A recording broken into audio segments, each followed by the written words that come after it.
17 vultures circled low over the ravine. Too low for anything already dead, the rider stopped at the edge. He counted them once. Then he rode down into the heat with his shovel. The earth in the ravine had been packed hard, with salt and water until it felt like stone. Black hair spilled from the center. It rose and fell, with a breath that should not have been there. He swung the shovel. The first blow did almost nothing. His shoulder burned, but the blade kept coming down. On the ridge, 3 men sat their horses and watched. No words passed between them. One raised a hand. They turned and rode away. Sweat ran into his eyes. The sun did not care. He kept digging. The dirt gave way at last. A face looked up at him, a woman's face, but built on a scale that made the ground itself seem too small to hold her. Her eyes opened. Reuben Calloway woke up that morning with no reason to hurry. That was the thing about grief. Nobody warned you about. It didn't make you sad every minute. Sometimes it just made everything feel slightly pointless. Like the difference between a clock that had stopped and a clock that was still running, but no longer connected to anything real. He fed the horses before feeding himself. That was habit. 16 years of cavalry training don't leave when the uniform does. His hands knew what to do even when his head was empty. 3 eggs, 1 pan, salt. He ate standing at the counter because sitting down at the table felt like admitting he was alone at it. Clara had made the table, not bought it, made it. She'd spent the better part of an October afternoon sanding the legs until they were smooth enough for Bess to press her cheek against. Which Bess did.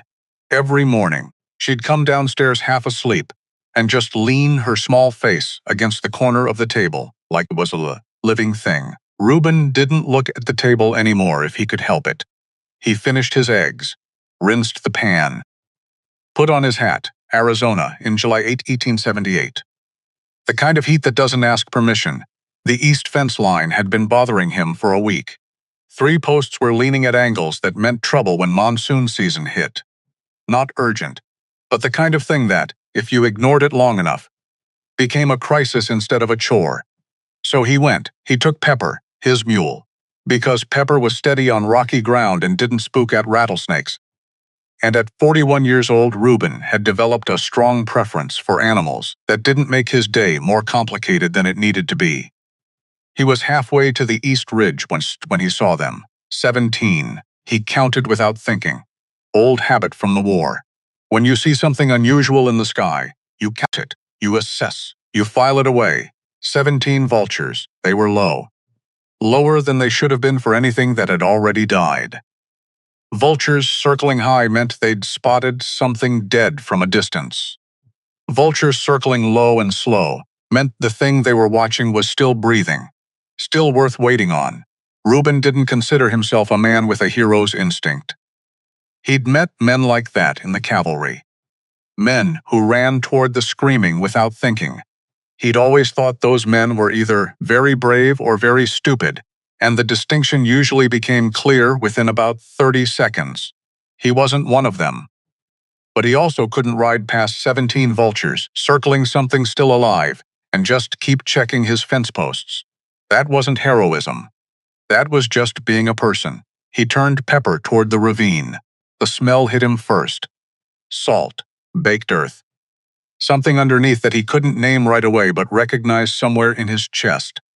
The smell of a body pushed to its limit. He came around the boulder and stopped. There was a mound in the floor of the ravine, too regular to be a natural rise, too large to be an animal burrow. The dirt was dark at the edges, darker than the surrounding earth, the way soil looks when it's been worked and packed down hard and then sealed somehow. And at the very center of that mound, black hair, thick and long and partially covering a face. Reuben dismounted. He walked forward slowly, the way you approach something you're not sure you understand yet. His hand went to his Colt without him deciding to put it there. Just reflex. Years of reflex. He crouched down. The face was a woman's face. Eyes closed, lips cracked until they'd split in 2 places, cheeks burned red and raw from sun exposure that had gone on for a while.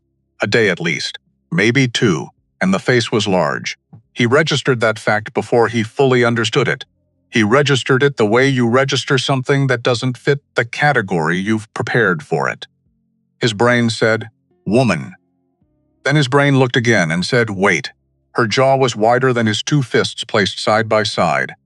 Her forehead was broad and high. The proportions were human but scaled, substantially scaled. He pressed two fingers to her neck, pulse. Slow and thready, but there. Her lips moved. No sound came out. Just the shape of something she didn't have the moisture left to say. Reuben stood up and looked at the mound. He started to understand the scale of what he was looking at. This wasn't a person buried to the neck. This was an enormous person buried to the neck. The mound wasn't just a few feet of packed earth over a kneeling body. This was a hole, a large, deep, deliberately constructed hole. And inside it, folded down and packed in, was a woman whose body, if standing, would reach considerably above his head. Somebody built this, not dug it in anger, not threw her in a hole and covered her up in a rage. Somebody planned this, measured it, prepared it, put in the kind of work that takes multiple people and several hours. They made sure she couldn't get out. Reuben took off his hat. He stood there for a full 30 seconds, just processing what he was looking at. Then he went back to Pepper and got his shovel. The first problem was the dirt itself. It wasn't just packed. It had been wetted down and repacked and wetted again, probably with salt water, based on the crust that had formed on the surface. The kind of technique you'd use if you wanted the earth to set hard as brick around something. Around someone. His shovel hit the first layer and barely dented it. He adjusted his angle. Tried again. Got a few inches. This was going to take time. You could leave, some part of him offered, and some other part of him, the part that still wore the ghost of a cavalry uniform even in July Arizona heat, told that first part to be quiet. He dug. He worked the perimeter first, breaking the seal at the edges, before trying to loosen the column of earth directly against her body. 30 minutes in, he was soaked through. His left shoulder, where an old wound from a skirmish at Cedar Creek had never quite healed right, started its familiar complaint. He ignored it. He'd gotten maybe 18 inches of clearance around her upper body when Pepper suddenly threw his head and took 3 steps backward. Reuben spun 3 men on the ridge above him, silhouetted against the bright sky, not moving, just watching. His hand went to the Colt. The 3 men exchanged something between themselves. Then the one in the middle raised his hand, palm out. Not a friendly wave, a signal. The kind of signal that means, "We see you. We know you see us. We are deciding something." Then they turned their horses and rode back over the ridge. Gone, just like that. Reuben stared at the empty ridgeline for a long moment. The back of his neck was doing the thing it had learned to do in the war. The thing where it prickled and tightened and told him that something had just happened that he didn't fully understand yet, and probably wouldn't like when he did. He turned back to the mound. He dug faster. That was how long it took to get her out. It wasn't clean or heroic or quick. It was a man in the July heat with an old shoulder wound, and 1 stubborn mule and 2 ropes, and a board he'd pried off his own saddlebag to use as a lever. Her upper body came free first. When the earth finally released its compression around her chest, she took a breath so deep and sudden it scared him. Like a drowning person breaking surface.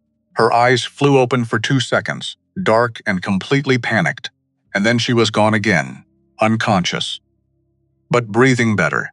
Getting her the rest of the way out took another 40 minutes, and Pepper's complete cooperation, which Reuben bargained for by promising the mule extra oats and meaning it.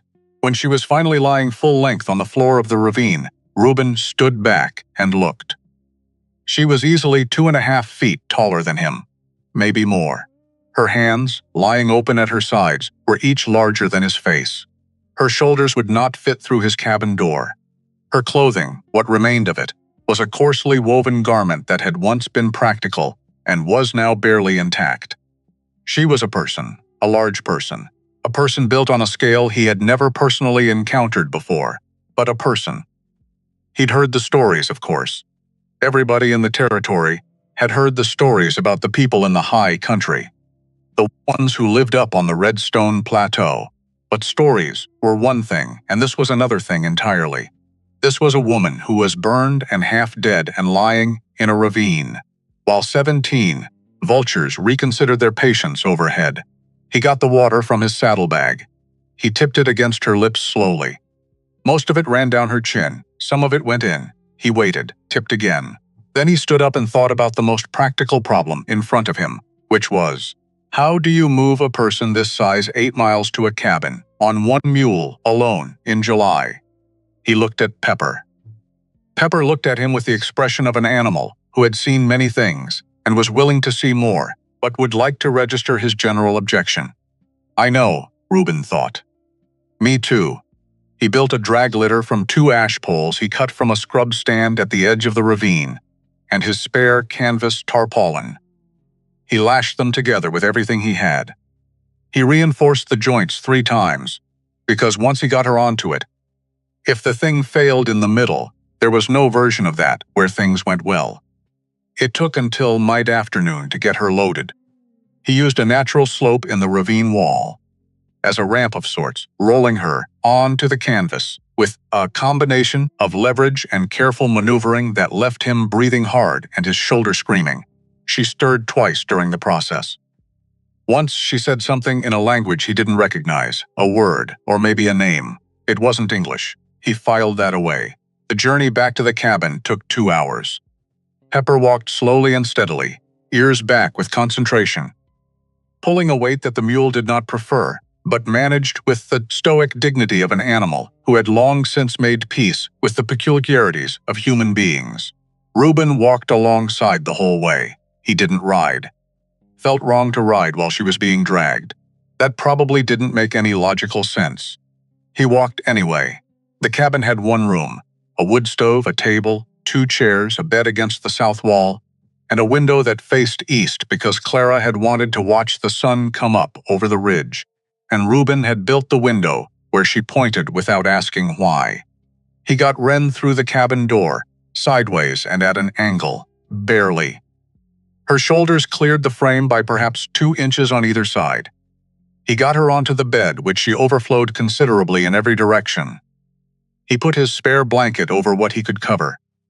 He went back outside. He told Pepper about the extra oats. Pepper looked unconvinced that Reuben would follow through but allowed himself to be led to the trough. Reuben unsaddled his horse, which he'd left tied at the start of the ravine and gone back for on the second trip. He did the evening chores. He fed the chickens. He checked the water. He went back inside. She was still there. Of course she was still there. But some part of him had half expected that she'd be gone, that the whole afternoon would turn out to be a fever dream from working too long in the July sun. He sat in one of Clara's chairs and watched her breathe. Her color was better. Not good, but better outside. The sun finished going down. She woke just after dark, not gradually, not the slow swimming up to surface kind of waking. One moment she was completely unconscious, and the next moment her eyes were open, and she was looking directly at him with an expression that was very calm and very alert and very much the expression of a person taking stock of a situation that might require action. Reuben didn't move. He stayed in his chair. He kept his hands visible on his knees. She looked at him. She looked at the ceiling. She looked at the window, which was dark. She looked at the door, which was closed but not barred. She looked back at him. Water, she said. Her voice was wrecked from dehydration, low and rough. But the word was English, clear English. He got the pitcher and a cup. He carried it to her carefully. He poured. She raised her hand and closed it around the cup, and the cup disappeared inside her grip entirely. She drank. He poured again. She drank. Third time, she slowed down. She was being careful now, controlling the pace like someone who knew that too much too fast was its own problem. He waited. She set the cup down on the floor beside the bed. It made a small, ordinary sound. Then she looked at him directly and said, "Do you have a wife?" He blinked. Of everything he'd expected her to say, "Thank you, where am I, who are you, what year is it?" He had not expected that. "No," he said, "she died." 3 years ago, something moved across her face. Not pity. Something more complicated. The expression of someone who has just received information that changes the geometry of the room. "Then you should know," she said slowly. picking her words with care. That where I come from. A man without a wife, who brings home a woman not his. It means he owns her. Reuben sat with that for a moment. I don't own anybody, he said. She looked at him for a long time. The kind of looking that is actually measuring. That is running calculations you can't see. Then why? She said. He thought about it honestly. The way he made himself think about things. After Clara died. When he'd promised himself he'd stop lying to himself about his reasons for anything. Because he couldn't watch something die that didn't have to, he said. Another long look, then she said, My name is Wren. Reuben, he said. She nodded once. Like that was filed and accounted for. I'll need water again in 2 hours, she said. And then she closed her eyes. He slept in the barn. Not because she asked him to. She didn't ask him anything. But the cabin had one bed and she was in it. And there was no floor space remaining. That wasn't directly adjacent to a person he'd only met 3 hours ago. And Reuben was 41 years old, and had spent enough time in close quarters with people he didn't know to have strong feelings about personal space. The barn was fine. He'd slept in worse. He'd slept in actual muddy fields, with men dying on either side of him. So the barn, with its clean hay smell and Pepper's steady breathing, was genuinely fine. He woke up at 2 in the morning by internal clock, the way he always did, the way the war had taught him. He went inside, poured water. She woke immediately, drank, nodded, went back to sleep. He went back to the barn. By morning he'd made his peace with the arrangement. He was at the well when he heard hooves. 3 horses. He knew by sound before he turned around. He'd learned to identify approaching riders. By sound, during the war, and it was the kind of skill that once you had it, you never lost it. Sheriff Dunmore. And 2 men Reuben recognized as riders from Aldous Crane's ranch. Dunmore was a thickly built man with a way of sitting a horse that communicated with authority he hadn't actually earned. He'd been sheriff for 4 years, and in those 4 years, he'd managed to align himself so completely with Crane's interests that it had become genuinely difficult to tell where one ended and the other began. Calloway, he said. By way of greeting, Dunmore. Reuben said by way of very little. The sheriff reached into his coat and produced a folded paper. He held it out. Reuben didn't move to take it. So Dunmore's rider came forward and held it lower. Reuben took it. He unfolded it. He sipped it slowly. It was a legal notice, or something dressed up to look like one. It stated that one, Reuben Calloway of the Black Mesa Valley, was in current, unauthorized possession of property belonging to a recognized party, and that said property must be returned within 48 hours or he would face charges under territorial law for unlawful retention of another party's goods. Property. He read that word twice. He looked up. You're calling a person property, he said. Dunmore's expression didn't change. I'm delivering a legal document that calls a person property. The document uses a specific legal term for. I can read, Dunmore. Silence. Reuben looked at the bottom of the page. There were 2 signatures. One was Crane's, familiar enough from the various letters Crane had sent about buying his land over the past 2 years. The other was in a script he didn't recognize. Symbols. Almost. Not English letters. A different writing system entirely. He looked up. Who's the second signature? Dunmore said nothing. There it is, Reuben thought. Whoever had buried Wren in that ravine had already been in contact with Crane before Reuben found her. This wasn't a coincidence, and it wasn't a new arrangement. This was a standing relationship, a deal already made. He folded the paper and put it in his pocket. I'll tell you what I told the last man who brought me a paper from Crane, he said. My land isn't for sale, and what goes on in my cabin is my business, Calloway. And if that woman in my cabin is property, he said, then come back with a different kind of paper than what Crane wrote, because that one's not worth the ink. Dunmore looked at him for a moment. His 2 riders shifted in their saddles. 48 hours, the sheriff said. Then he turned his horse and rode back the way he'd come. The 2 riders following. Reuben watched them go and felt the familiar tightening at the back of his neck that he had learned over a long and educational life to take seriously. He went inside. Wren was sitting up, not lying on the bed, sitting. her back against the wall, knees bent because the bed wasn't long enough for her to stretch out fully. She was looking at the door. She'd heard everything. "The walls of the cabin were not thick, Crane," she said. "Not a question. You know him?" "I know of him." She looked at her hand. She turned them over, looking at the palms. They were still healing. "His men came to Redstone 6 months ago." Torben met with them. Reuben pulled a chair close to the bed. He sat down. He'd learned in the war that information given freely was worth more than information pulled out of someone. So he waited. She said, "Torben is my husband." "Was," she corrected herself, with a slight tightening at the corners of her eyes. "He is the one who arranged what you found me in. He arranged it. He organized the trial." She said the word trial, with a particular flatness that made it clear she did not think it deserved the name. "He brought the elder physician to testify that I was womb dead. That is what we call a woman who cannot carry a child. The elders decided I was a danger to the community, so the community buried me." Reuben was quiet for a moment. "Are you?" he said. "Womb dead." She looked at him. "I don't know. I never knew. I was never given reason to know." By the time Torben finished with what he wanted done, which wasn't an answer, which was, in its way, a worse answer than no, why would Torben want this? She looked out the window for a moment, the east window, the one he'd built for Clara to watch the sunrise. Wren's profile in the morning light was striking in the way a cliff face is striking. It had the quality of something that had been shaped by time and pressure into its current form. "Because Torben wants to lead Redstone," she said. "And a man who has a wife the community pities is more powerful than a man who merely has a wife." She paused. "I was inconvenient to his ambition, so he made me into something he could be rid of." Reuben sat with that. In 30 years of being around human beings, including 3 years of watching men make choices under the extreme pressure of warfare, he had encountered a lot of different motivations for the terrible things people did to each other. He had never found one that stopped surprising him. "What does Torben want from Crane?" "I don't know." She looked back at him. "But Crane wants this land, and Torben wants something Crane can give him."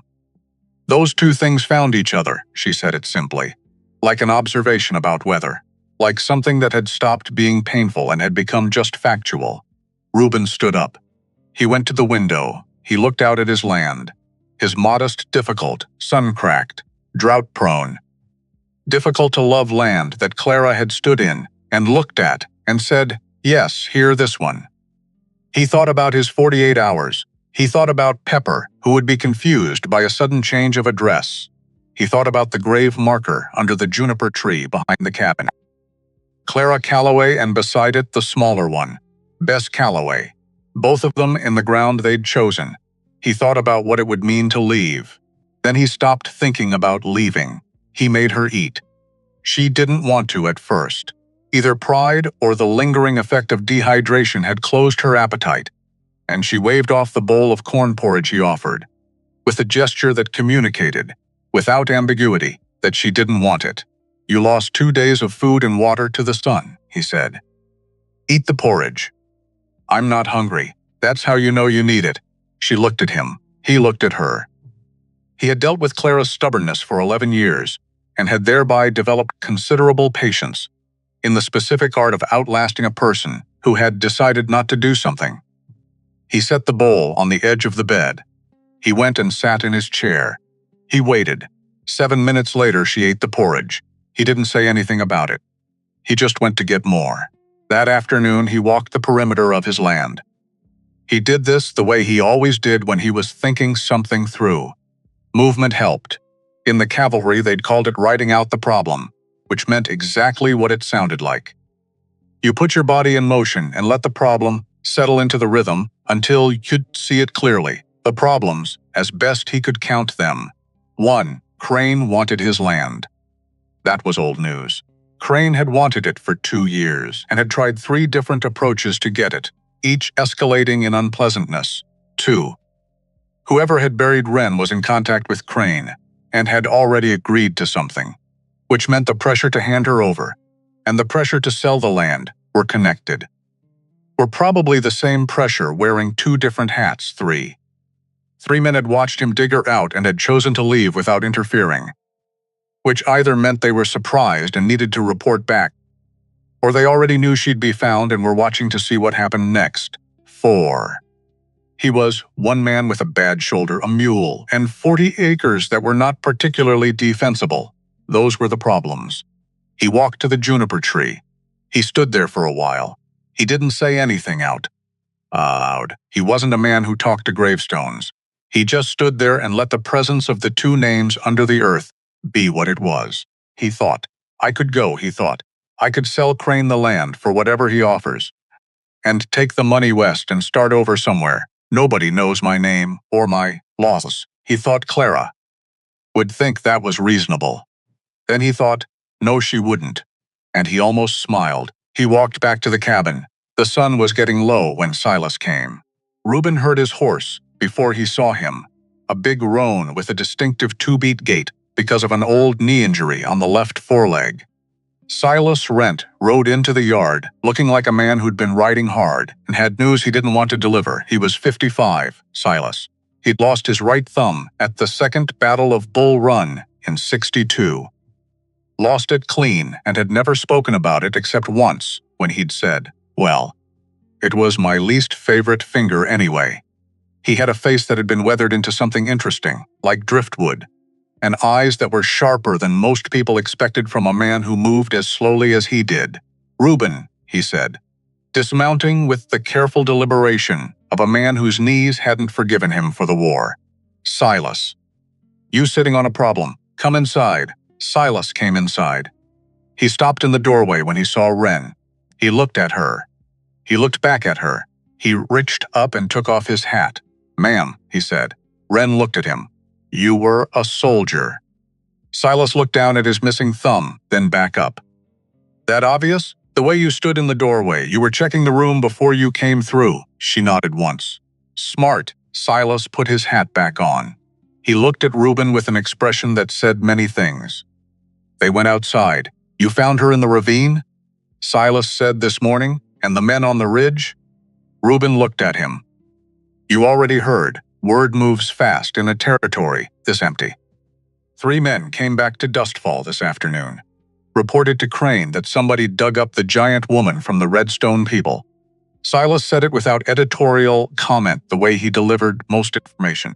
Crane sent Dunmore out here. He came, I know. Dunmore. Told him you wouldn't cooperate. Silas scratched the back of his neck. There's more. Reuben. Of course there is. The man who arranged what was done to her Torben. He and his people rode into Dustfall this afternoon. He paused. He didn't ask where your ranch was.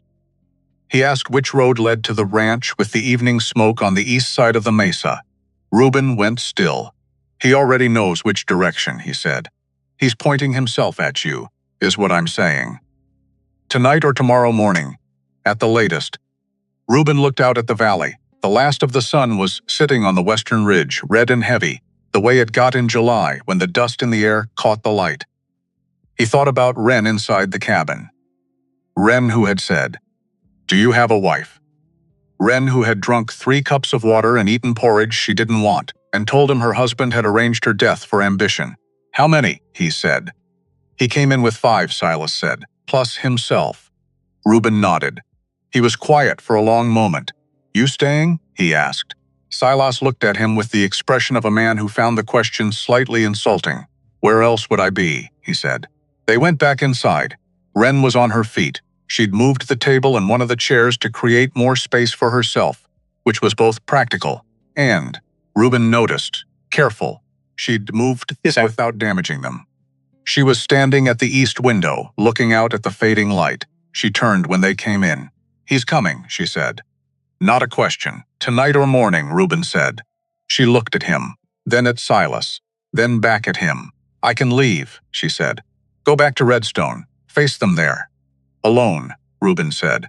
In the condition you're in, I've been in worse conditions. A day ago, you were buried to your neck in July. She considered this. Fair, she said. But I don't want. She stopped. She pressed her lips together. She tried again. I don't want to be the reason something happens to what you have here. Reuben looked around the cabin. At the table Clara built. At the east window. at the 2 chairs, and the wood stove, and the 8 years of his life that had accumulated in this single room. "What I have here is mine," he said. "Nobody decides what happens to it except me." She looked at him for a moment. "That's what Torben said about me," she said quietly. "What is mine is mine." The words landed, he let them land. "There's a difference," he said finally. He was wrong about what was his. She held his gaze for 3 full seconds. Then she looked away, out the east window again, at the last red light going out over the mesa. "Yes," she said. "He was, that night." Reuben dragged his bedroll to the barn and lay in the hay, listening to Pepper breathe. He stared up at the barn ceiling. He thought about all the decisions that had led to this specific moment. The decision to ride toward the vultures instead of away from them.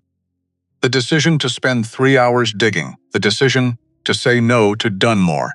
Each one had made sense at the time. Each one had also made the next one inevitable. That was the thing about decisions. They didn't happen in isolation. They built on each other, brick by brick. Until you were standing in a structure you'd built yourself, and it was too late to ask whether the foundation was sound. He thought about what Clara would have said. She would have said, "Reuben, you stubborn man." She would have been smiling when she said it. He closed his eyes. Tomorrow was coming, whether he was ready or not. In his experience, that was always how tomorrow worked. He was awake before dawn. He checked his Colt. He checked his Winchester, which he kept in the scabbard but moved inside that night. He checked the windows and the door, and the angles of approach from the north and the east, which were the directions that offered cover for anyone who knew the terrain. He woke Wren with a knock on the doorframe. She was already awake. "I know," she said. He gave her water. He gave her food. He sat across from her and looked at this woman. He'd known for less than a full day, and thought about what was coming with the morning.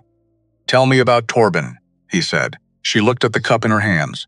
At her hands, which were beginning to look more like themselves, now that the swelling from the sun was going down. "He is not a man who fights his own battles," she said slowly. "He builds situations where other people fight them for him. That's how he's always operated. That's how he built his position in Redstone." She paused. "He won't come at you directly. He'll come through Crane. He'll come through whoever is most useful." She looked up. "That's the thing about Torben.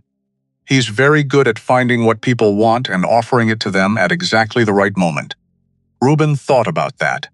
He thought about what Crane wanted. Land. Specifically, this land. And what would he offer Torben in return? He didn't know yet. But he knew that somewhere in the answer to that question was the real shape of the problem he was dealing with. Outside, the first gray light of dawn started to outline the eastern ridge. Pepper, in the barn, shifted and stamped once. Reuben picked up his Winchester. "Whatever's coming," he said, "we face it from here." Wren looked at him. Then she put both hands flat on the table and pushed herself to her feet. She rose until her head was 18 inches from the ceiling, until she filled the small room the way a mountain fills a valley, until the scale of her made everything else look like it had been built in the wrong size. She looked down at him. Not with pity, not with gratitude, with something older and more complicated than either. "Yes," she said. "Here," and the morning came. The morning came and nothing happened. That was almost worse. Reuben stood at the east window with his Winchester and watched the ridge turn from gray to gold to the flat white of full Arizona morning. Pepper was restless in the barn. The chickens were loud. Everything was normal and nothing was normal, and the silence had that particular texture he recognized from the war. The silence before, Wren sat at the table, both hands flat on the wood, eyes closed, not sleeping.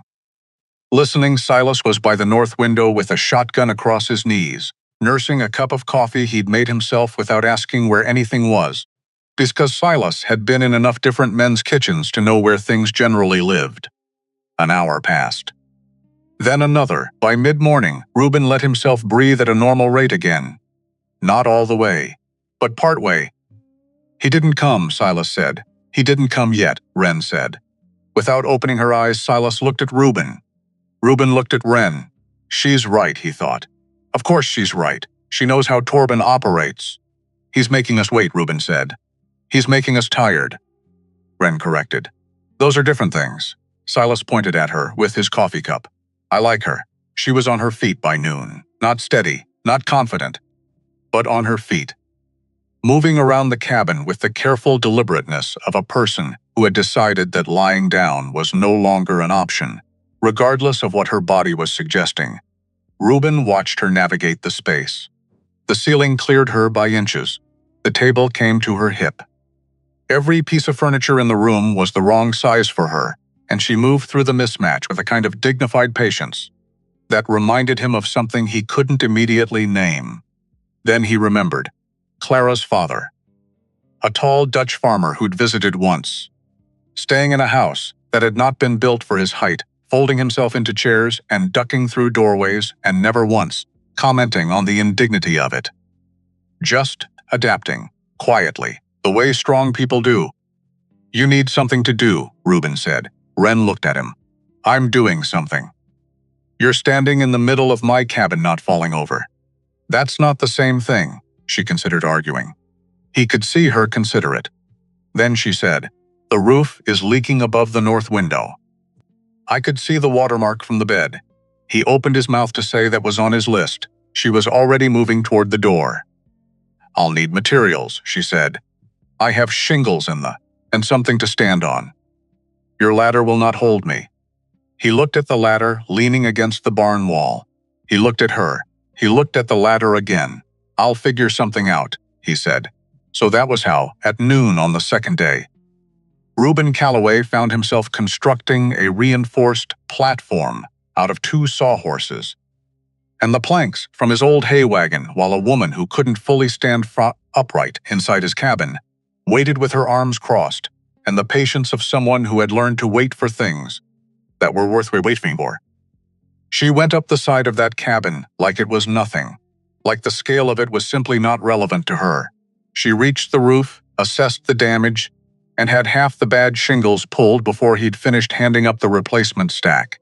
He stood below and handed things up when she asked. She didn't ask often. You've done roofing before, he said. I've done most things, she said. Not boastful. Just factual. In Redstone, I was the community physician and the blacksmith. And when nobody else was available, the carpenter, she pulled another shingle. When you are the largest person in a settlement, people assume you are good at everything involving physical effort. Eventually, you either prove them wrong or you become good at everything involving physical effort. Which did you choose? She looked down at him from the roof. What does it look like? She said. He handed up the next stack of shingles. Silas left in the early afternoon to go back to Dustfall.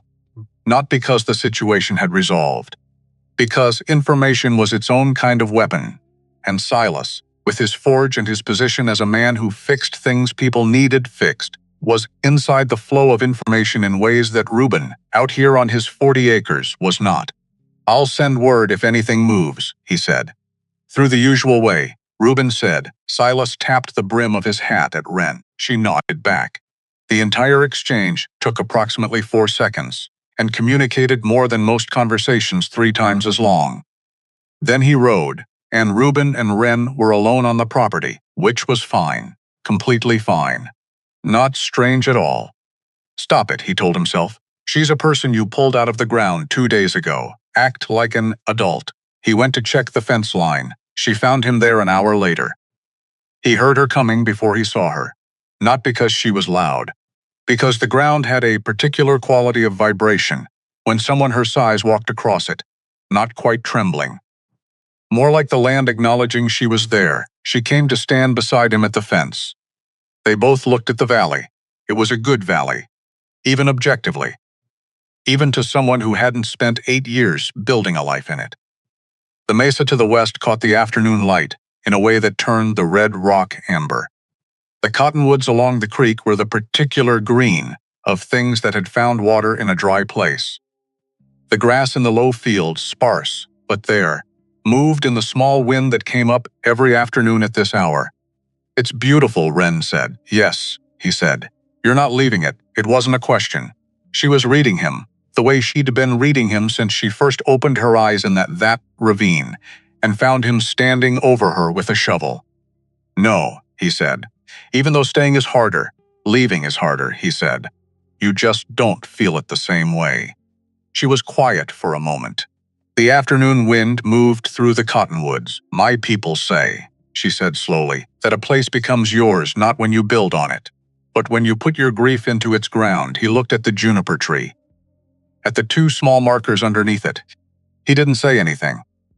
He didn't need to. That evening she found the herbs. He'd forgotten he had them. Clara had kept a small collection of dried plants in a tin above the stove. Reuben had never touched them after she died. He didn't know what most of them were. He just couldn't throw them away. Wren climbed on the sawhorses to reach the high shelf. He'd moved it up there after Clara died because he didn't want to look at it, and she opened the tin and bent her head over it and breathed in. "Yarrow," she said. "Juniper berry. This one I don't know." She turned a small paper packet over. "Did she write on them, Clara?" "Yes." Wren looked at the handwriting on the packet, small and careful, the handwriting of a person who took pains. She was precise, Wren said. "About most things. This one says, 'for the bad nights.'" Wren turned the packet. "What does that mean?" Reuben sat down in his chair. He was quiet for a moment. When Bess was small, she had nightmares. Clara would make tea from whatever that is, and sit with her until she went back to sleep. He paused. "I never asked what was in it. Didn't matter. It worked." Wren set the packet back in the tin carefully. "Bess was your daughter." "Yes. How old?" 7 when she died. Wren closed the tin. She held it in both hands for a moment, the way you hold something that belongs to someone else, carefully, with full acknowledgement of whose it is. She put it back on the shelf. "I would have liked to have met her," she said. "She would have been completely fascinated by you," Reuben said. She went through a phase where she was convinced giants were real. Clara told her they were just stories. He paused. Bess would have been enormously smug about being right. Wren looked at him, and she did something he hadn't seen from her before. She smiled, not a big smile, small. One corner of her mouth, the kind of smile that looks like it surprised the person wearing it, but it was there. 3 days passed. Nothing happened and everything happened. Reuben worked the fence line. Wren repaired the roof and then, without being asked, dismantled the broken hinge on the barn door that had been bothering him since April, and replaced it with a new one she fabricated herself from scrap iron and what she found in his toolbox, using a process that involved heating, hammering, and a level of metallurgical knowledge he had not expected. "You said you were a blacksmith," he said, watching her work. "Did you think I was lying?" "No. I just thought." He stopped. "You thought I meant something smaller," she said. "I thought I understood what you meant," he said honestly. "I was wrong." She set the new hinge. She checked its alignment. She was precise about it, the same way she was precise about everything. Measuring twice, adjusting, checking again. Torben always thought the same thing, she said. Without looking up from her work, he saw the size and assumed he understood the whole. He never asked what I actually knew.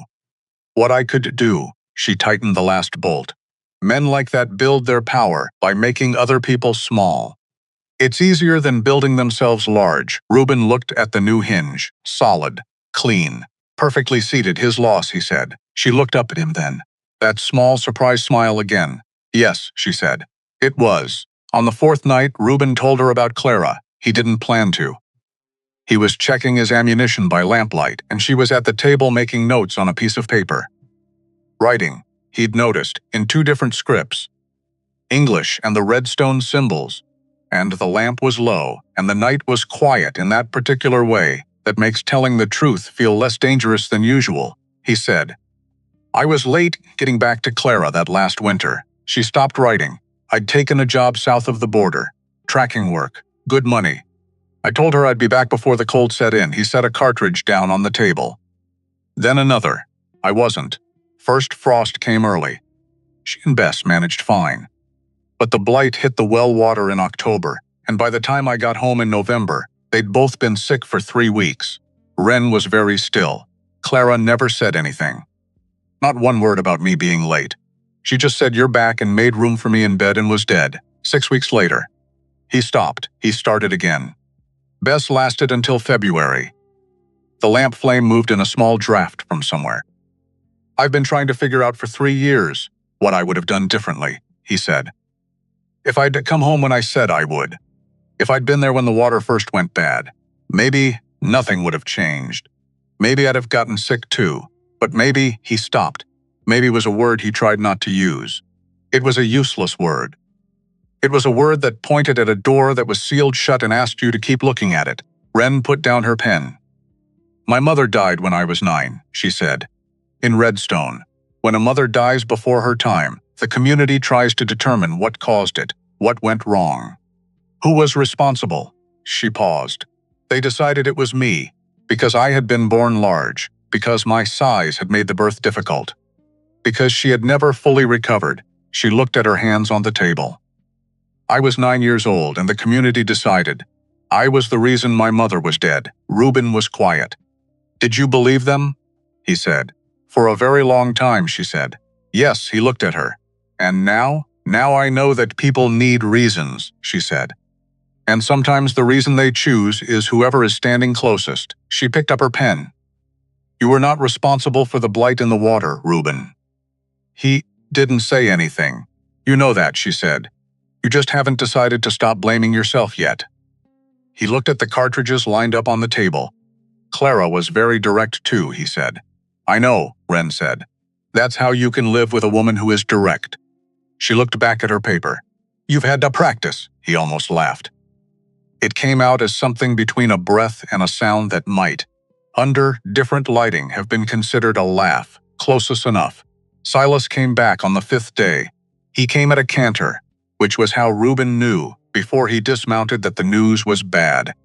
Silas did not canter horses, unless something required arriving faster than a walk could manage. He came inside. He accepted water. He sat down, found Odell Marsh. He said, "Who's Odell Marsh?" Reuben said, "Old man. Lives out past the creek bend. Used to live in Redstone, up on the plateau. Left 10 years ago." Silas looked at Wren. "He knows about the verdict against you." Wren's chin went up slightly. "What does he know?" she said. "He knows the physician who testified against you, Aldrich." "Old man," Odell says, "used to have principles." Then, about a year ago, Aldrich started making different decisions, testifying differently in community trials. Changing his assessments, Silas turned his hat in his hands. Odell didn't know why until he was leaving. On his way out of Redstone, he saw Aldrich and Torben together after dark. Exchanging something. Silence. "What were they exchanging?" Reuben said. Odell didn't see clearly, but he heard clearly. Torben was promising Aldrich exclusive rights to the north hunting grounds above the plateau. "Good land. Good game." Silas looked at Wren directly. "The testimony against you was purchased." Wren sat very still. Reuben watched her face. She was doing something complicated. He could see it happening, the way you can see weather moving across open land. Something large moving through her, rearranging itself. "I knew he had arranged it," she said finally. Her voice was careful, like she was handling something that might break. "I suspected Aldrich, but to hear it confirmed." She stopped. She put both hands flat on the table. "I am not wounded," she said. Not to them, to herself. Plainly, like a statement of fact she was writing into the record. "I never was. He simply needed me to be." "No," Reuben said quietly. "You weren't." She looked at him. "He took something from me," she said. 3 years of believing something false about myself. 3 years of thinking I was." She stopped again, jaw tight. "That is not nothing." "What he took." "No," Reuben said. "It isn't." She breathed in. She breathed out. "I want to go back to Redstone," she said. "I want to stand in front of the Holt and say what Odell Marsh just told you. I want them to hear it from me." Silas looked at Reuben. Reuben looked at Wren. "Not yet," he said. "Reuben, you go back now, alone. You're walking into Torben's house." He kept his voice level, not forceful, just honest. "He has the physician in his pocket. He has whatever deal he made with Crane. He has time and preparation, and you'd have your word against his." He paused. "We need Odell Marsh on record. We need more." Wren looked at him for a long, calculating moment. "Fine," she said. Then she stood up and walked to the door and stepped outside. and the afternoon light caught her as she went, and Reuben watched her go and thought, "That is not a person who will tolerate waiting for very long." Silas looked at him. "You realize," Silas said quietly, "she could end you with one hand." "Yes," Reuben said. "And you just told her no." "I told her not yet. There's a difference." Silas considered this distinction. "Is there?" he said. The seventh night came without warning, just the sound of Pepper screaming. Reuben was on his feet before he was awake. That was the cavalry in him, Winchester in hand. Boots on, at the window in 4 steps fire, not the barn. The woodpile at the west end of the property. Someone had piled brush against it and lit it, and now it was throwing orange light across the yard and casting everything into the kind of dramatic contrast that made seeing clearly very difficult. Exactly the point. West, he thought. They're coming from the west. Which means, he spun, the east window shattered, 2 men through the east wall. Not through the window, through the wall. Thin pine plank construction. Because he'd built fast and cheap and had planned to reinforce later. Which was one of those plans that becomes relevant at the worst possible moment. The first man had a rifle. The second had a knife. Both were inside the cabin before Reuben could get the Winchester around. He took the rifle butt in the shoulder, the bad shoulder. He went down hard. The Winchester skittered across the floor. The first man came at him. Reuben rolled left, got a boot into the man's knee, felt something give. The man went down yelling. The second one was between him and his rifle, and then the second one stopped. He stopped because something had happened to the ceiling. Specifically, the ceiling had cracked.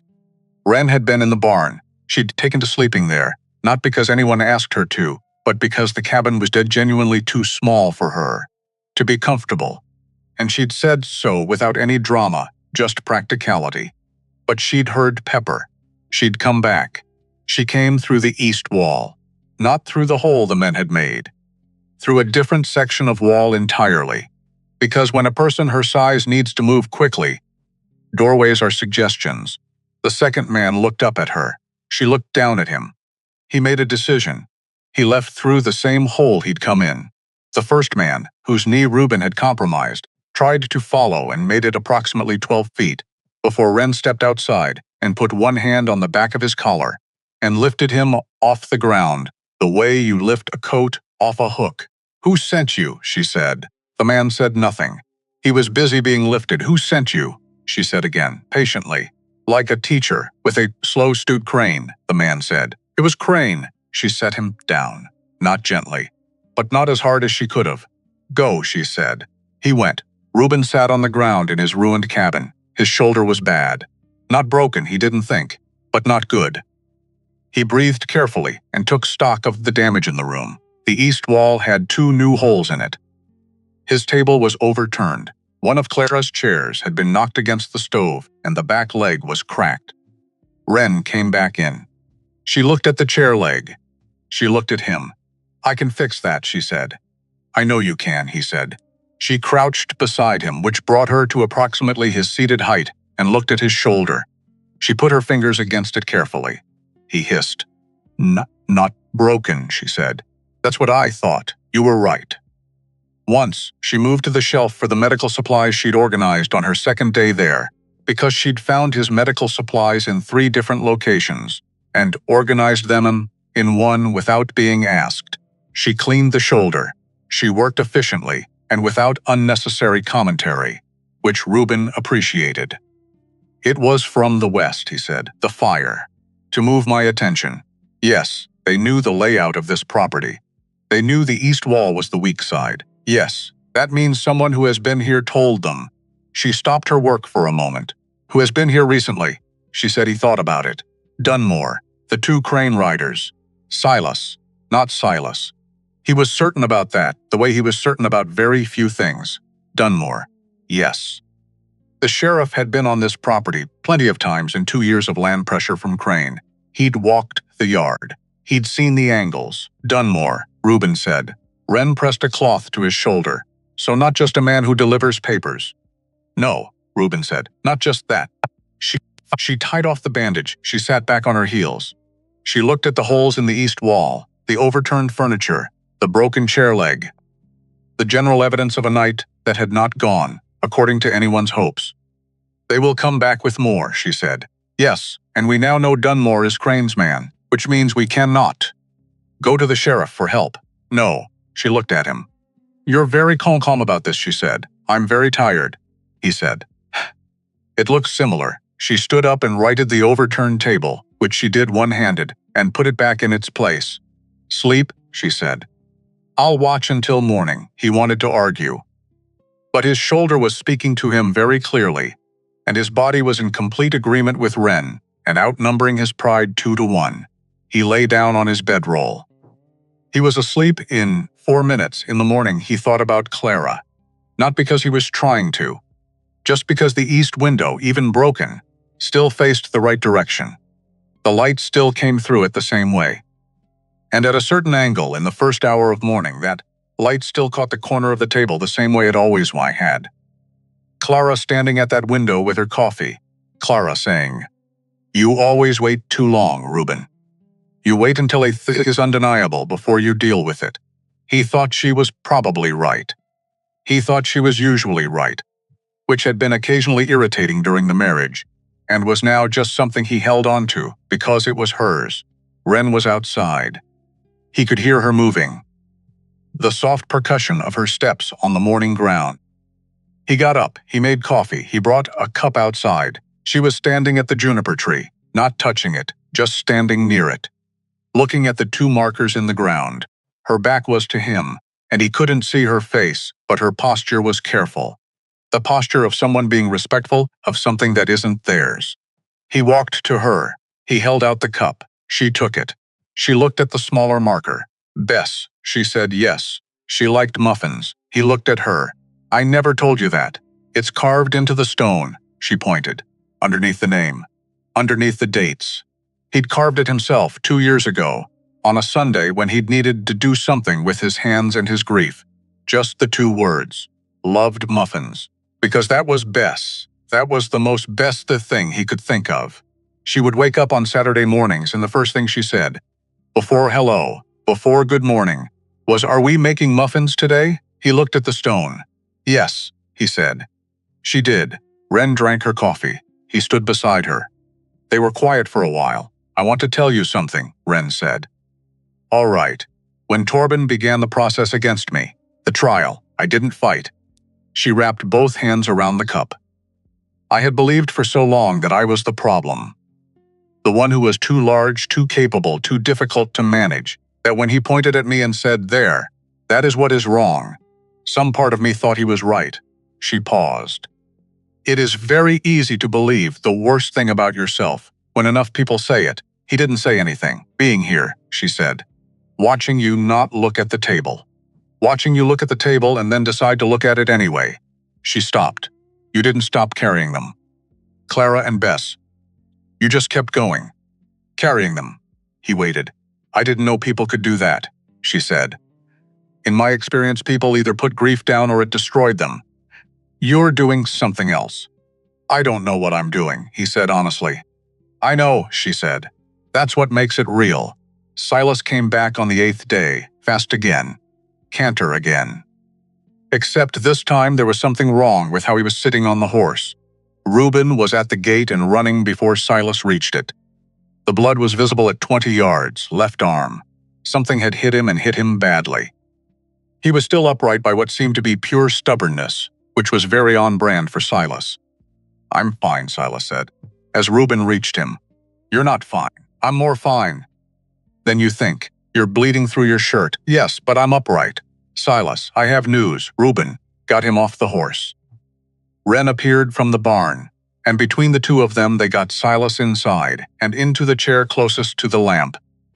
Wren had his shirt off and the wound assessed before Reuben had finished getting the medical tin. "Clean through," she said. "No fragment." "Good," Silas said, looking paler than he usually looked. "Who?" Reuben said. "Crane's men.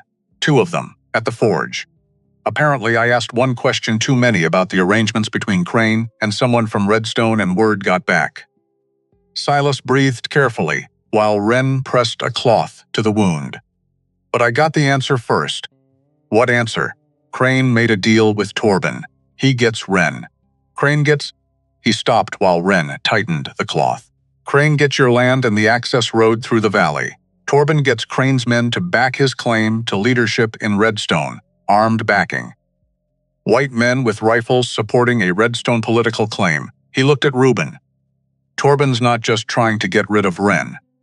He's using Crane's guns to take over his own community. Silence. Wren's hands had stopped. She was very still. He's going to bring armed men into Redstone, she said.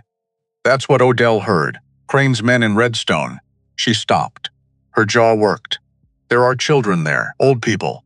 People who have nothing to do with Torben's ambition. Yes, Silas said. This isn't about me anymore, she said. It was never just about you, Reuben said. She looked at him. Something shifted in her face. The careful neutrality she maintained most of the time cracked. Just slightly, just for a moment, and underneath it was something much rawer. Something that looked like it had been waiting. Torben is going to destroy my community, she said, to take control of it. Unless someone stops him, Reuben said. Yes, she said, and that someone is not going to be able to do it alone. She looked at him. At Silas, pale in the chair but tracking every word. Back at him, no, she said. It's not. That night they made a plan. The three of them at the table. Silas sitting because he had no choice. Wren folded as best she could into the space. Reuben standing because he was too restless to sit. And they laid out what they knew and what they didn't know and what they needed. What they knew. Crane had done more.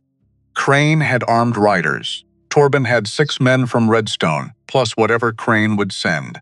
The plan was converging on 2 targets simultaneously. Reuben's land and Redstone itself. What they didn't know. Timing. Crane moved when he thought the timing was right. When the opposition was tired and stretched and had run out of room to retreat. What they needed. Odell Marsh on record. Someone in Redstone who would stand with the truth when the truth was brought forward. And someone to bring it. Wren said, I go to Redstone, Reuben said. Not alone. I have to go alone. A white man coming to Redstone with me will read as exactly what Torben has been warning them about. Outside interference. Contamination. She looked at him steadily. I know my people. I know how to speak to them. I need to do this part, he wanted to argue. He understood why he couldn't. I will go to Redstone, Wren said. You and Silas deal with Crane here, she paused. If we each do our part. It might work. If we each do our part, Silas said, and nothing goes sideways. Something always goes sideways, Reuben said. Yes, Wren said. She looked at him across the table. Lamplight, the east window dark behind her.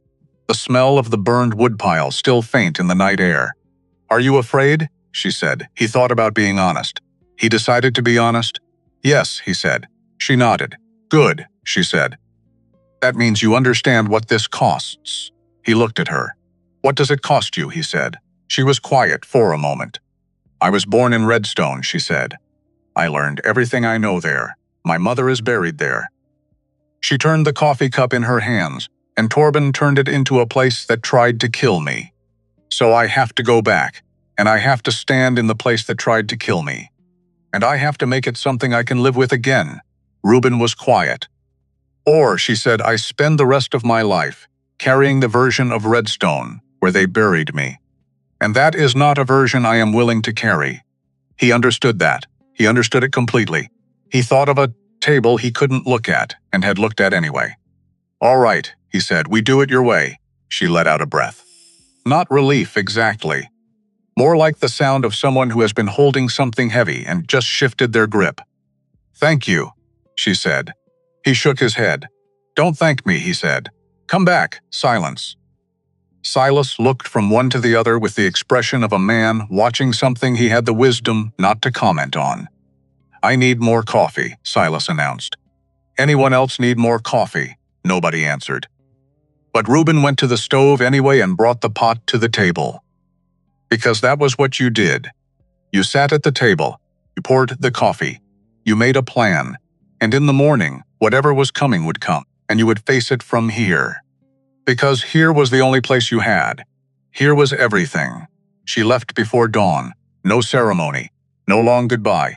That wasn't who she was, and they both knew it. Reuben was at the well when she came out of the barn. She had dressed in the spare clothing Silas had brought from town 3 days ago, a traveling coat that had belonged to a large man who'd sold it for drinking money. It fit her like a child's jacket.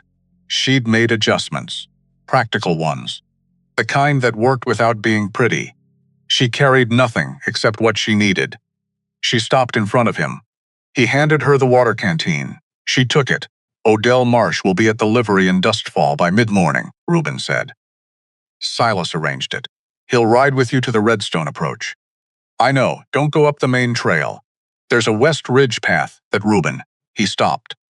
"I know the way home," she said. He looked at her. She was right, of course she was right. She had lived on that plateau for 28 years. She knew every stone on every path up to Redstone. She did not need a man who had never been there to tell her how to arrive. "Right," he said. She looked at him for a moment. The sky behind her was the deep blue-black of the hour before anything begins. Stars still out.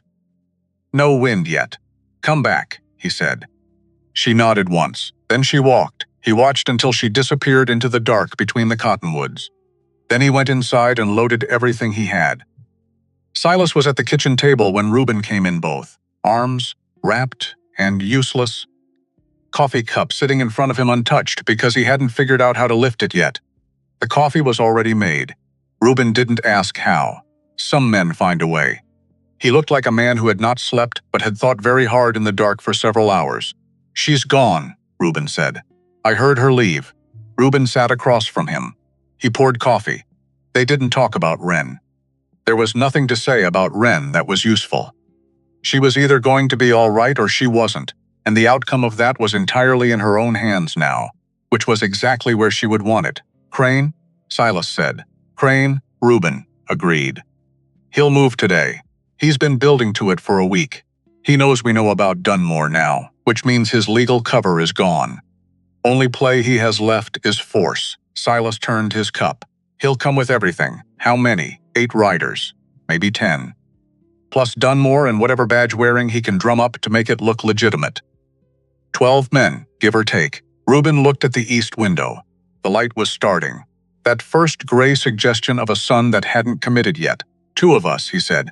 "You say that like it's a problem," Silas said. "It's math, Silas. I've beaten worse math." He said it simply, like a fact. Which, Reuben supposed, given Silas's history, it was. Reuben thought about the land outside this window. He thought about Crane.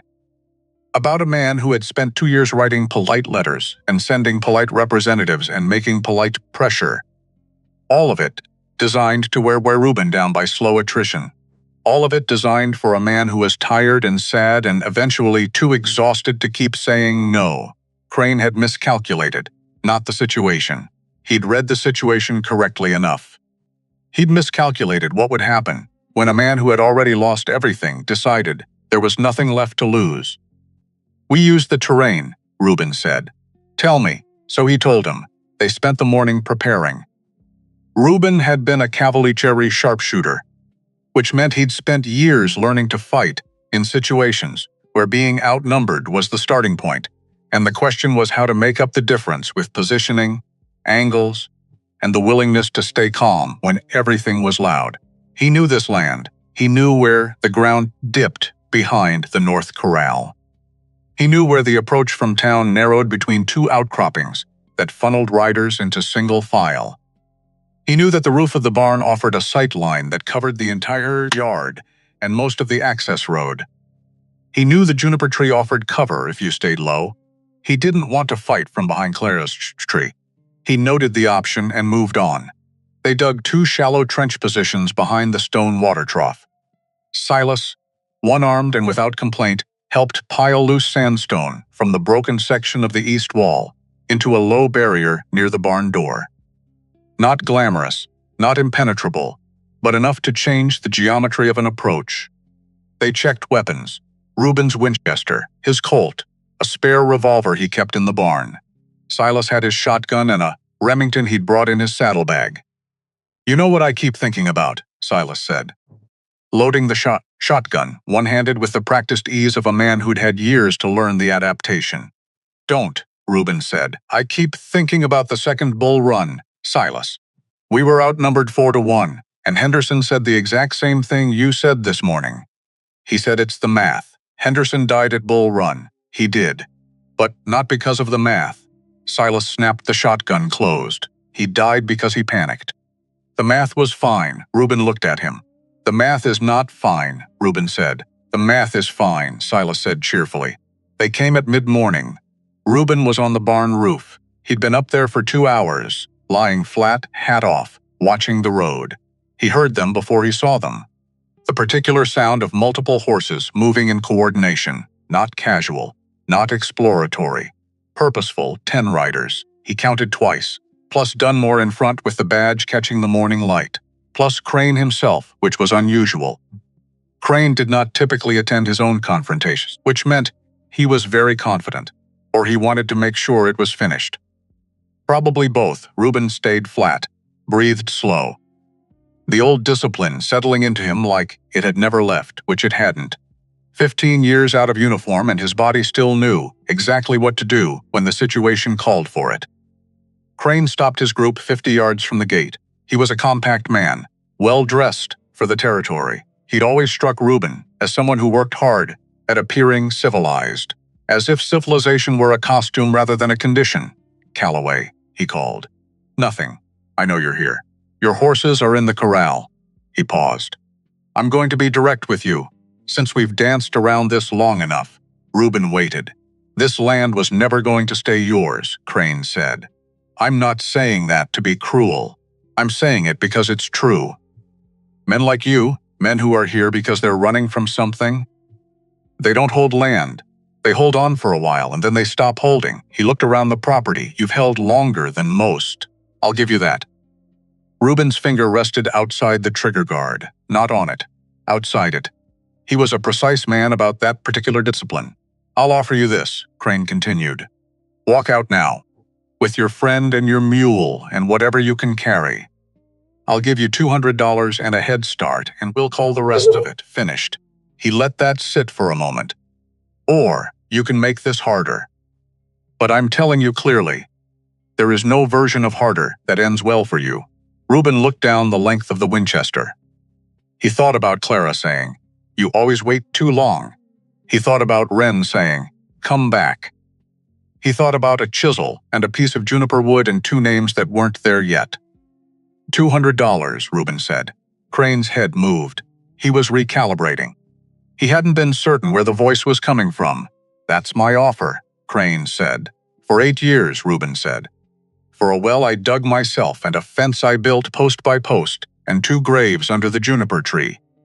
He paused. "Crane, I have killed men for less than what you just offered me as an insult." "Silence. Take him," Crane said. The first 3 riders came through the gate fast, which was exactly what Reuben had expected, and exactly what the narrowed approach was designed to punish. He fired twice from the barn roof. Measured. The first shot took a rider's hat off and the horse underneath him sideways, not aiming for men if he didn't have to. Aiming for control. The second shot hit the gate post and threw splinters into the face of the horse behind, which turned that horse immediately and violently in a direction its rider had not planned. Cows. 3 seconds of it. Beautiful tactical chaos. From behind the water trough, Silas's shotgun spoke once. The sound of a shotgun at close range is not a sound that encourages continued forward movement. 2 riders pulled hard left. 1 went right. The approach broke apart before it reached the yard. Reuben reloaded.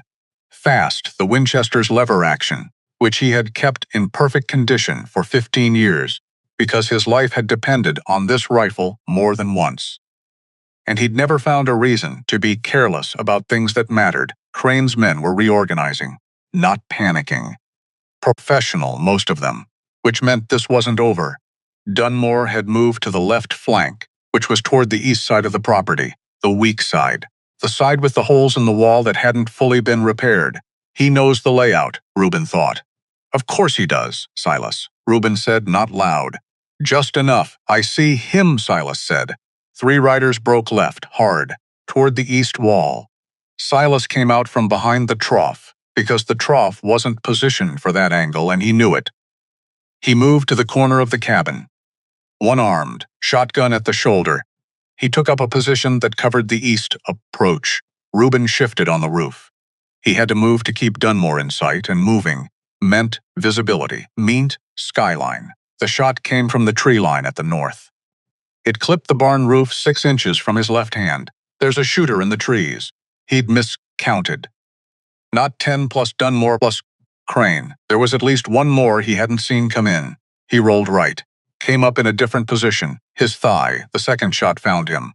Not a clean hit, a graze, but along the outside of his left thigh, and the burning was immediate, and the blood was immediate, and the leg told him very clearly that it was going to be unhelpful for the foreseeable future. He stayed flat. He breathed. This is fine. This is manageable. Do not do anything stupid because your leg hurts. Clara would have had something to say about that. He decided not to hear it. He tracked the tree line, muzzle flash. There, behind the second cottonwood from the left.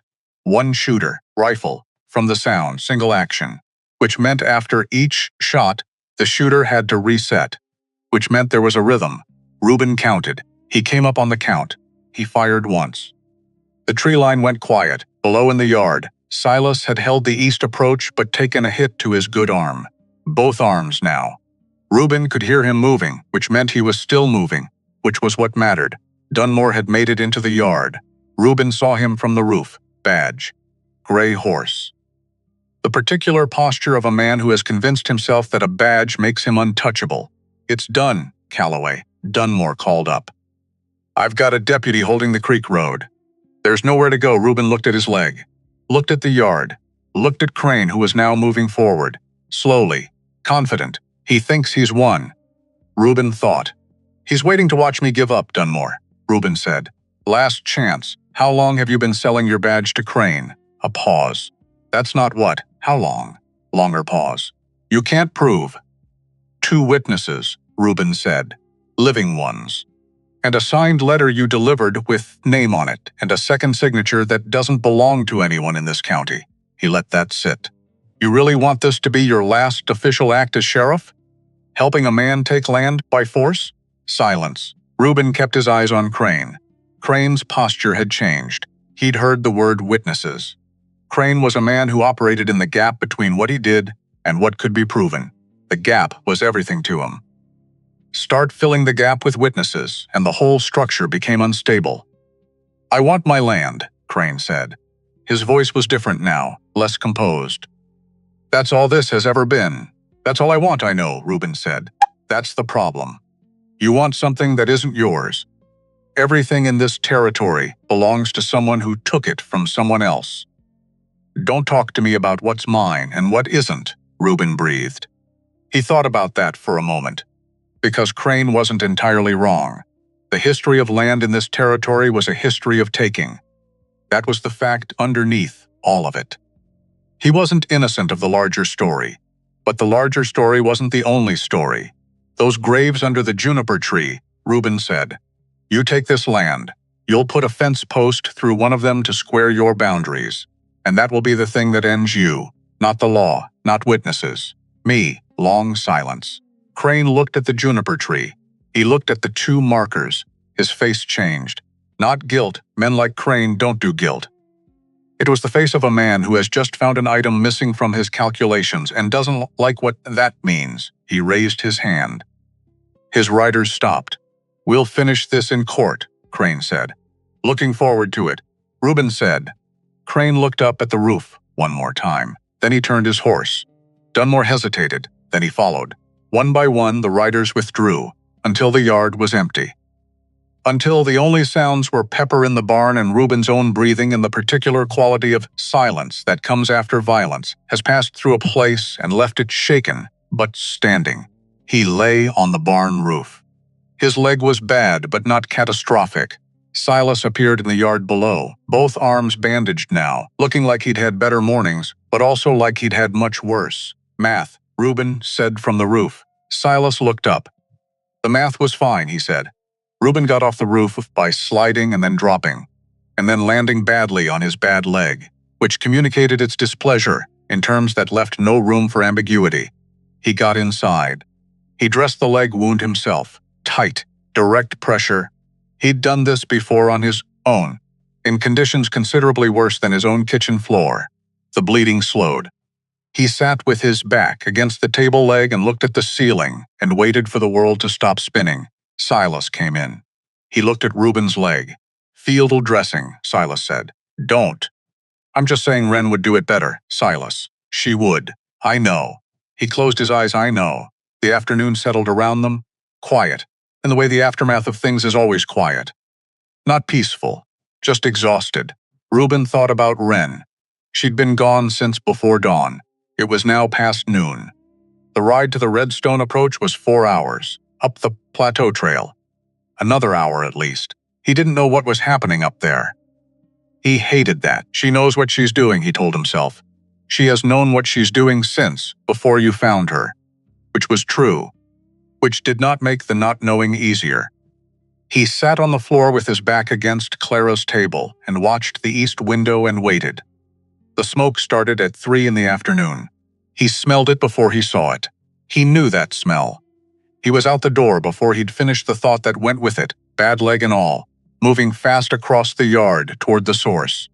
The west side, the far west field. The woodpile again. Except not just the woodpile this time.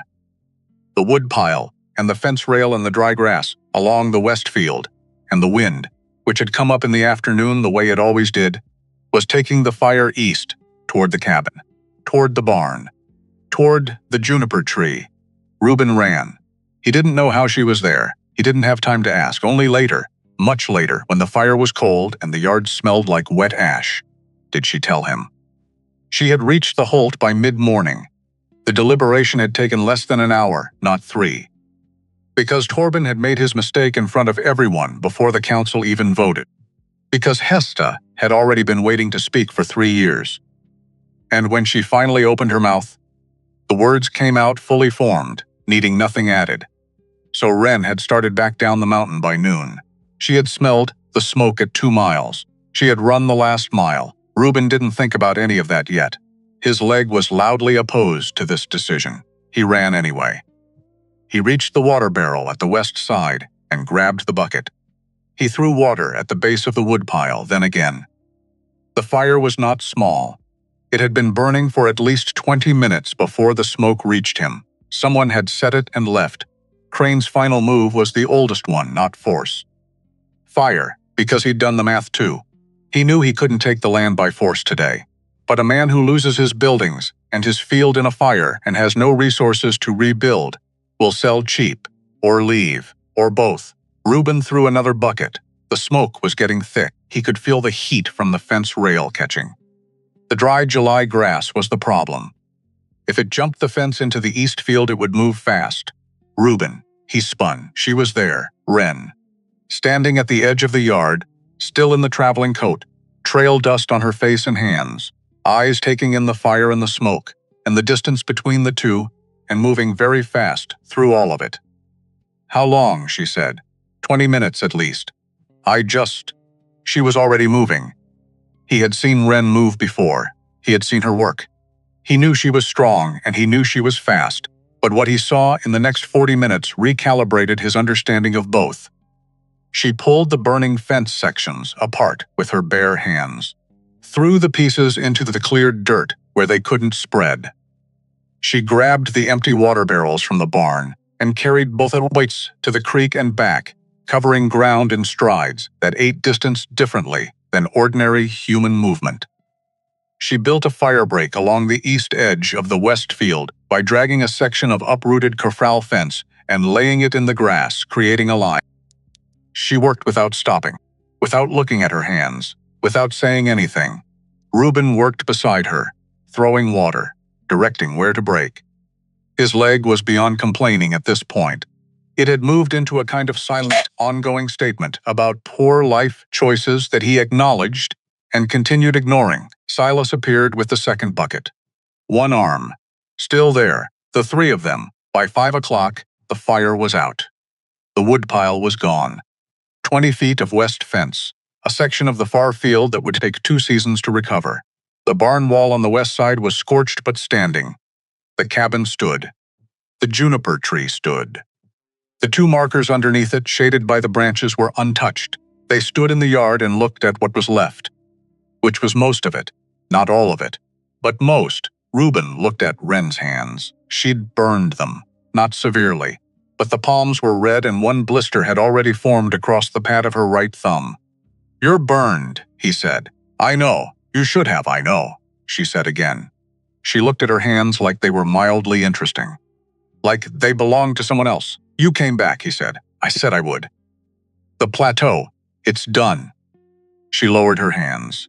"I'll tell you everything, but first I need to sit down." He looked at her, at the dust, at the hours on her face. "Inside," he said. "Inside," she agreed. They sat at Clara's table. All three of them. Wren's hands were wrapped with strips of clean cloth. Silas, both arms bandaged, poured coffee left-handed with the focused concentration of a man mastering a new skill in real time. Reuben sat across from Wren and let the quiet settle until she was ready to speak. She was quiet for a while. Not a reluctant quiet, a processing quiet. The kind that means something large is being organized into words. Then she told them she had gone up the West Ridge path, the way she'd always gone when she didn't want to be announced. Odell Marsh had met her at the approach, as Silas had arranged. He was old and he was frightened, and for the first hour of the climb, he had told her 3 separate times that he wasn't sure he should be doing this. Each time she had said, "I know. Come anyway," each time he had. The Holt was in session when she arrived. That was luck. Or timing, or maybe just the fact that Torben liked to call the Holt when he felt in control, and he had been feeling very in control lately. She walked in, which was not how it was done. You did not walk uninvited into a session of the Holt. There was protocol. There were procedures. She walked in anyway. Because when a woman who stands 8 inches above any doorframe walks through your doorframe uninvited, the conversation about protocol gets complicated very fast. Torben had been on his feet immediately. 5 elders at the long table. 2 of them she recognized from her childhood. Stern faces. Careful people. People who had made decisions she disagreed with, and decisions she respected, and decisions that had shaped her into who she was. She had stood in front of them and said, "I'm alive." One of the elders, Marin, the oldest woman on the Holt, had said, "We can see that." Torben had said, "She was expelled. She has no right to. I have a witness." Wren had said, and she had brought Odell Marsh in. Old Odell. Frightened old Odell, who had climbed that ridge trail and walked into the Holt chamber and stood with his hat in his hands and looked at 5 people who could make his life very difficult and told them exactly what he had seen and heard the night he left Redstone. What Torben had given Aldrich, what Aldrich had agreed to provide in return. Torben had denied it. Of course he had. He was very good at denying. He built his entire position on being the person in the room who was most certain of himself, which was when Hesta stood up. Wren stopped talking. She looked at the table. Hesta, she said, had been her mother's closest friend. The woman who had held Wren after her mother's death, who had taught her to read the Red's writing system, who had braided her hair on festival days when Wren was small enough that such things were still possible, who had watched the trial and said nothing for 3 years. Wren had thought about Hesta's silence. She had understood it. She had also never stopped being wounded by it. Hesta had stood up. She was an old woman, small by Redstone standards, the oldest person in the settlement. Her authority was the authority of someone who had survived enough to have earned the right to be heard. She had said, "I knew." The room had gone very still. "I was there when Aldrich made his assessment. I heard the words he used, and I knew they were the wrong words. The words a physician uses when he has already decided the outcome." She had looked at Torben. I said nothing. Because I was afraid of what Torben had become. Because I thought if I said nothing, the worst would not happen. She had paused. "The worst happened," she said. And I said nothing. I am accounting for that now. Torben had moved, not toward Hesta, toward Wren. And that, said Wren quietly at Clara's table in the long Arizona evening, was the thing that ended him. Not the testimony, not the witnesses, the fact that he lunged at Wren. In front of 5 members of the Holt and Odell Marsh and Hesta and 24 community members who had gathered in the doorway when word spread that she was back. And Wren had caught his wrist. One hand. her left hand. She had held him there, without effort. The way you hold a door handle. She had looked at him, and she had said, in Redstone, in the formal language used for Holt proceedings, "I am not what you made me. I never was." Then she had let him go, and stepped back, and waited. The Holt had taken approximately 3 hours to deliberate, which was fast. For the Holt, Torben had been removed from his position. Aldrich had been stripped of his physician's standing. The verdict against Wren had been formally dissolved. She was no longer womb dead. She had never been womb dead. She was just Wren. She finished. She picked up her coffee cup, sat down. Silas was looking at the table with the expression of a man processing several things at once. Reuben was looking at Wren. "Hesta," he said. "Is she all right?" Wren looked at him, the way people look at someone who has just asked the right question at the wrong time. Not quite ready. But not looking away either. She said she was sorry, Wren said. In front of everyone, she paused. "I told her I know." Another pause. "I don't know yet if I've forgiven her. But I told her I know that's honest," Reuben said. "Yes," Wren said. "It is. That's enough for now," he said. She looked at him. "Yes," she said. "It is." Silas announced he was going to sleep in the barn. "You don't have to," Reuben started. "I want to," Silas said. He was already moving toward the door, both arms useless and still somehow managing his coffee cup. "I'm 55 years old with 2 bad arms, and I have earned the right to sleep wherever I choose, and I choose the barn." He paused at the door. "Also, the hay is comfortable, and I am very tired." He left. And then it was just the two of them at Clara's table, the lamp between them. The east window dark and whole. She'd repaired the glass, he noticed. When she'd found the time for that, he wasn't sure. Wren was looking at her wrapped hands. He was looking at her. "Your hands," he said. "They'll heal, they'll scar. Scars heal too," she said. "They just heal differently." He thought about his shoulder, his thigh, the collection of old wounds that his body carried the way a landscape carries its history in the changed terrain. The places that healed but stayed different. "I have to tell you something," Reuben said. She looked up. "Crane will come back," he said, "not with riders. You were right about witnesses. The legal approach. He'll come at it through the courts now. It'll take longer and it'll be harder to see coming, and it won't be finished by the end of this week." "I know," she said. "This land," he said. "It's going to require defending for a while. Not with guns necessarily, with paperwork and lawyers, and showing up to things in town and being present in a way that makes it harder to pretend I don't exist." He paused. "I'm not good at that part. The showing up to things part." Wren considered him. "I'm very visible," she said. "Yes. Hard to pretend I don't exist. Extremely hard." She was quiet for a moment. "Are you asking me to stay?" she said. He thought about how to answer that honestly.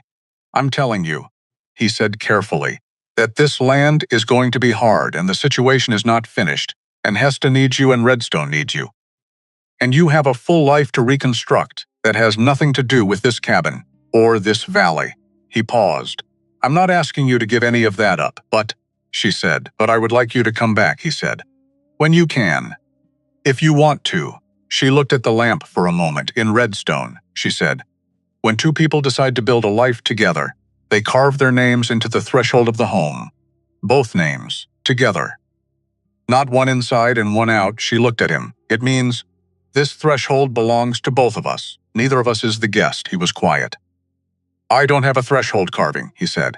"I know. I have a gate post." She looked at the door. "That will do," she said. He found the chisel after midnight. He'd gotten up because his leg wouldn't let him sleep. Not pain exactly at this point. More like a continuous his body filing its objections for the record. He took the chisel and the lamp, and he went out to the gate post. The wood was cedar, old growth. He'd set this post himself 8 years ago, and it had weathered into something solid. He worked by lamplight, his name first. He'd never carved his own name before. It felt strange, like signing something he hadn't fully read yet. He carved it anyway. Reuben, clean letters, not fancy, just present. Then he stood there for a while. Then he carved a space beside it. A good space. The right amount. He left the rest for her. She found it in the morning. He was at the well when she came out of the barn. she had slept there.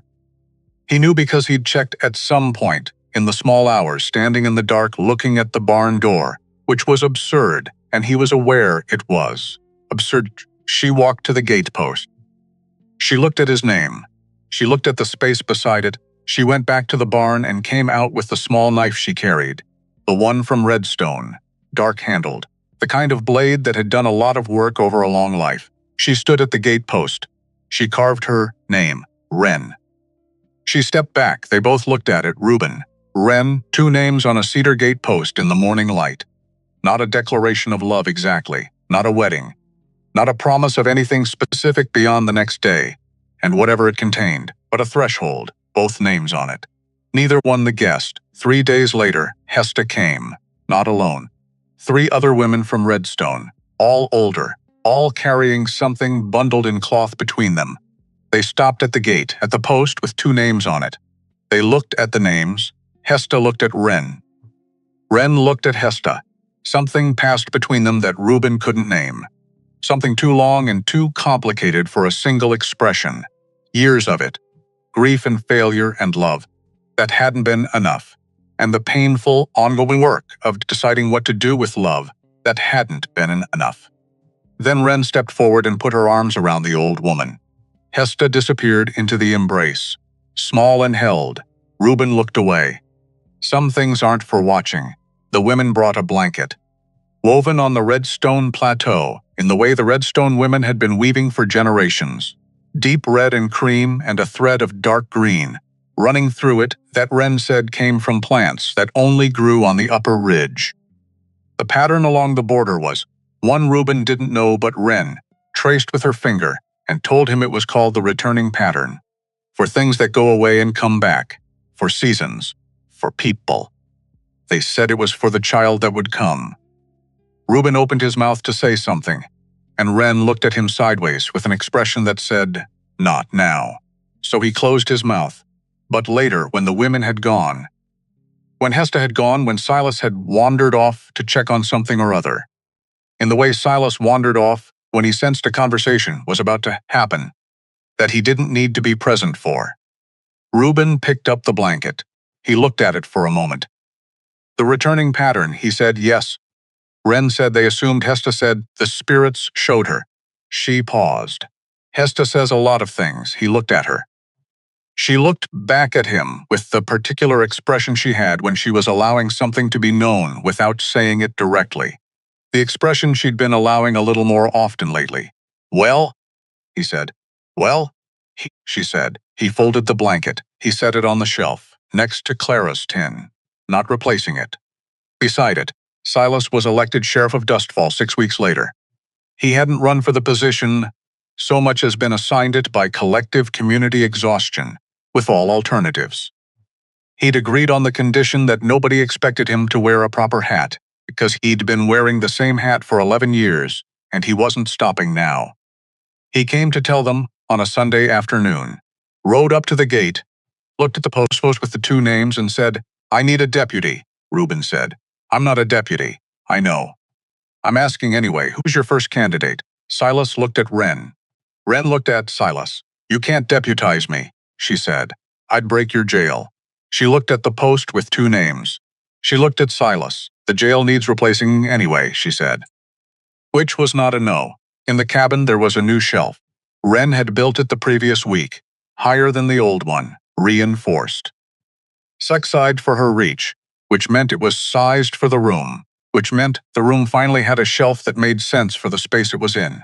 On the shelf, Clara's tin, the blanket folded, his spare ammunition, a collection of dried plants in orderly bundles, labeled in 2 scripts, English and Redstone symbols, that Wren had been assembling since she started going up to the plateau twice a week, sometimes staying the night, sometimes coming back before dark, rebuilding what needed rebuilding, one careful conversation at a time, on the lowest level with Reuben's eye line, was something he hadn't put there, a small thing, roughed out, not finished. He picked it up, a cradle, or the beginning of one. Cedar wood, still raw, the shape only suggested. Someone had started it and left it there. He turned it in his hands, then he looked at Wren, who was at the table with her redstone writing and her lamp and her collection of notes she was compiling into something she described only as a record of what she knew, the medicine and the blacksmithing and the weaving patterns and the plant knowledge, and the history that lived in her community and that she was putting into writing. Because living knowledge needed to be written down, she said, or it died when the people who carried it died. She didn't look up. It's not finished, she said. I can see that. I don't know how long it'll take. That's all right, he said. He set it back on the shelf. He sat down across from her. She was writing. He watched her write for a while. The lamp between them. The east window dark and whole. Outside, Arizona was doing what Arizona always did. Being large and indifferent and beautiful, in the way that things are beautiful when they don't care whether you're watching. The gatepost stood at the entrance to the property. 2 names in cedar wood, neither one the guest.